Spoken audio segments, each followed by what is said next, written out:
Hitung dulu, hitung. 1, 2, 3.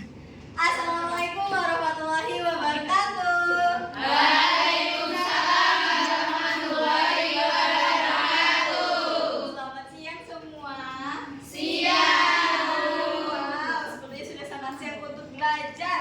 Setelah pertemuan kemarin kita membahas tema yang sama, wujud zat dan model partikelnya. Kemarin kita sudah tahu itu ada wujud zat. Sekarang kita masuk ke pertemuan kedua, itu model partikel. Ayo temukan rahasia di balik wujud zat di sekitar kita. Ayo. Masih ingat gak sih pertemuan kemarin kan ini pernah bilang kenapa sih kita bisa mencium bau masakan di dapur tapi sedangkan kita di kamar? Masih ingat gak? Sudah lupa ternyata. Jadi ternyata itu karena disebabkan oleh api panas, dia menghantarkan energi panas. Lalu pada masakan ibu kalian kan itu pasti ada mengandung airnya. Nah dari air tersebut karena ada energi panas jadi dia menimbulkan uap.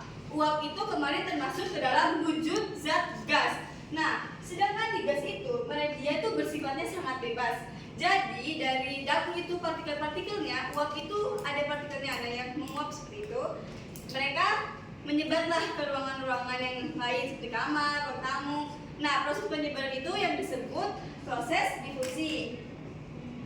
Jadi, zat atau materi adalah segala sesuatu yang mempunyai massa dan menempati ruang. Semua benda di sekitar kita seperti kata air, udara, batu, bahkan tubuh kita sendiri itu termasuk ke dalam zat karena memiliki massa dan volume. Sedangkan partikel adalah bagian terkecil penyusun suatu zat yang tidak dapat dibagi lagi dengan cara yang biasa. Semua benda yang tadi disebutkan barusan itu tersusun atas partikel-partikel yang selalu bergerak dan memiliki jarak tertentu antar partikelnya. Perbedaan susunan dan gerak partikel inilah yang menyebabkan zat memiliki sifat dan wujud yang berbeda. Selanjutnya Ibu akan menampilkan video, jadi mari kita simak untuk videonya ya. Ya, Bu. Partikel zat padat memiliki ciri bentuk dan volumenya tetap, jarak antar partikel rapat dan teratur, gerak antara partikel sangat terbatas dan hanya bisa bergetar saja.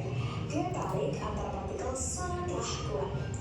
Kemudian zat cair memiliki ciri volume tetap, bentuknya mengikuti tempatnya, terdapat jarak antar partikel, gaya tarik antar partikel agak kuat. Kemudian zat gas memiliki ciri bentuk dan volume berubah-ubah, jarak antar partikel sangat renggang, gaya tarik antar partikel sangat lemah, dan partikel mudah bergerak.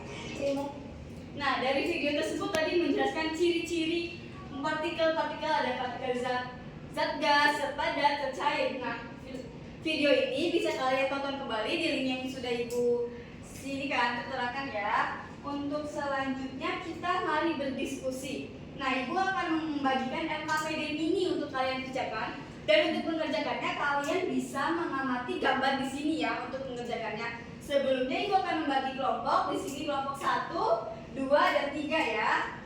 Oke, ini bisa dikerjakan terlebih dahulu ya. Ini bisa berdiskusi.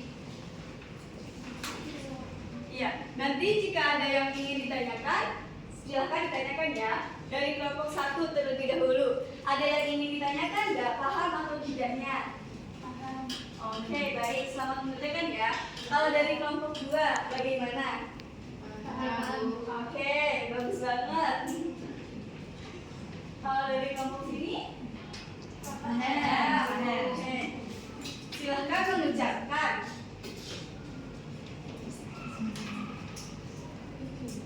Jika sudah selesai, silahkan perwakilan dari kelompok 1, 2, dan 3 bisa maju untuk menjawab pertanyaan-pertanyaan dari LKPD mini itu. Ayo.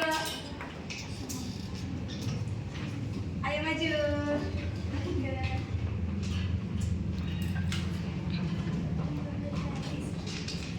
Ayo dimulai dari kelompok sini dulu, tidak apa-apa. Ya, kelompok 3 terlebih dahulu. Pertanyaannya, bagaimana perbedaan susunan partikel mempengaruhi sifat wujud zat? Ada gas, wujud zatnya ada gas, susunan partikelnya jarak sangat jauh, pergerakan partikelnya bebas, cepat, sifat zatnya tidak memiliki bentuk dan volume. Contoh kehidupannya seperti asap knalpot, uap, dan semprotan.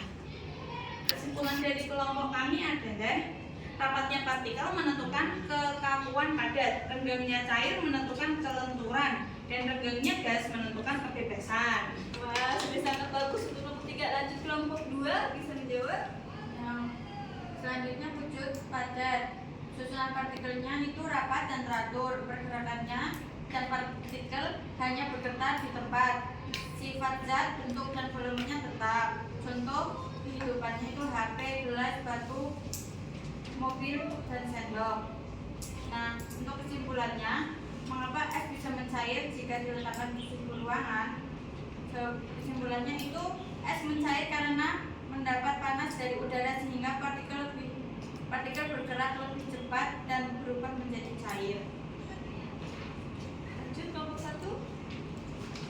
Untuk wujud zat cair, susunan partikelnya sedikit renggang, pergerakan partikelnya bergerak saling meluncur, sifat zatnya bentuk berubah, volumenya tetap. Kemudian contoh dari kehidupannya yaitu air, susu, madu, kopi, dan jus.